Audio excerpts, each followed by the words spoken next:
ಜನಮೆಚ್ಚಿನ ನಾಯಕನಾದಂಥ ಆಲಂಗೂರು ಸೀನಣ್ಣನವರ 13ನೇ ಪುಣ್ಯಸ್ಥಿತಿಯ ಕಾರ್ಯಕ್ರಮವನ್ನು ಅವರಿಗೆ ಪುತ್ರ ಸಮಾನದಂಥ ಬಾಲಕೃಷ್ಣರವರು ಇವತ್ತು ಈ ತಾಲೂಕಿನಲ್ಲಿ ಬಡಬಗ್ಗರಿಗೆ ಒಂದು ಕಂಬಳಿ ವಿತರಣೆಯ ಕಾರ್ಯಕ್ರಮವನ್ನು ಅವರ ಹೆಸರಿನಲ್ಲಿ ಹಮ್ಮಿಕೊಂಡಿದ್ದಾರೆ.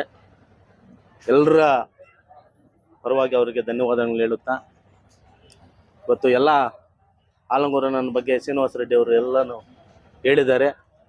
ಆದರೆ ಮನುಷ್ಯನ ಬದುಕಿದ್ದಾಗ ಅವರು ಅವ್ರ ವ್ಯಾಲ್ಯೂ ಗೊತ್ತಾಗಲ್ಲ.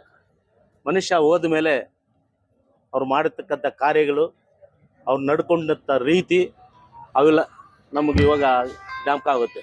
ಅವ್ರು ಹೇಳ್ತಾ ಇದ್ರು, ಎಲ್ಲ ನಮ್ಮ ಮುಖಂಡರಿಗೆಲ್ಲ ಗೊತ್ತೇ ಇರತಕ್ಕಂಥ ವಿಷಯನೇ. ನಾನು ಹೋದ್ಮೇಲೆ ಈ ತಾಲೂಕನ್ನು ಏನು ಮಾಡ್ತೀರಾ ಅಂತ ಅವಾಗ ನಮ್ಗೆ ಅರ್ಥ ಆಗ್ತಾ ಇಲ್ಲ, ಏನು ಹಿಂಗೆ ಹೇಳ್ತಾರೆ ಅಂತ. ಆಯ್ತು, ಎಲ್ಲ ಸಮಾಜದವ್ರನ್ನು, ಎಲ್ಲ ವರ್ಗದವ್ರನ್ನು, ಎಲ್ಲ ಇದ್ರನ್ನು ಸಮಾನವಾಗಿ ನೋಡ್ಕೊಂಡು ಹೋಗಿರ್ತಂಥ ಒಂದು ಮಹಾನ್ ಭಾವ ಅಂತಲೂ ಹೇಳ್ಬೋದು.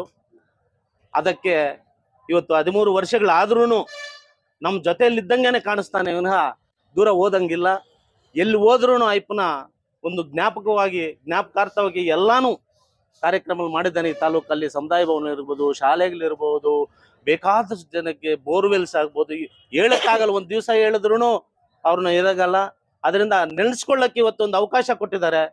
ಇಂಥ ಕಾರ್ಯಕ್ರಮಗಳನ್ನ ಅವರ ಅಯ್ಯಪ್ಪನ ಹೆಸರಲ್ಲಿ ನಡಿಬೇಕು ಅಂತ ಈ ತಾಲೂಕಲ್ಲಿ ಎಲ್ಲ ಮುಖಂಡರು ಕೇಳ್ಕೊಳ್ಳುತ್ತಾ, ಇಲ್ಲಿಗೆ ಮರಿಬೇಡ್ರಿ. ಯಾಕಂತ ಹೇಳಿದ್ರೆ ಬೇಕಾದಷ್ಟು ಜನ ಇವತ್ತು ನಾವೆಲ್ಲ ಸ್ಟೇಜ್ ಮೇಲೆ ಬಂದು ಮಾತಾಡಬೇಕು ಅಂತಾರೆ, ಮಾತಾಡಕ್ಕೂ ಅವಾಗ ಆಗ್ತಾ ಇಲ್ಲ, ಸ್ಟೇಜು ಹತ್ತಾ ಇರಲಿಲ್ಲ.